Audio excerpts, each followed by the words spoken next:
Sometimes you just need a reset, and so is your unit. Luckily, we have two types of reset. Let's explore them. To reset all Bluetooth pairing, including mobile devices and Bluetooth intercom, start by switching your unit to Bluetooth mode. Bluetooth intercom mode. Activate Bluetooth intercom pairing.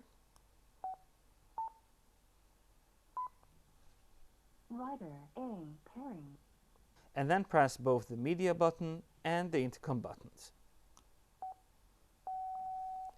until you see the purple light flashes, and then the unit will turn off. For a complete factory reset, press the three frontal buttons for a few seconds until you see the purple light flashing. The unit will flash purple and then it will shut off.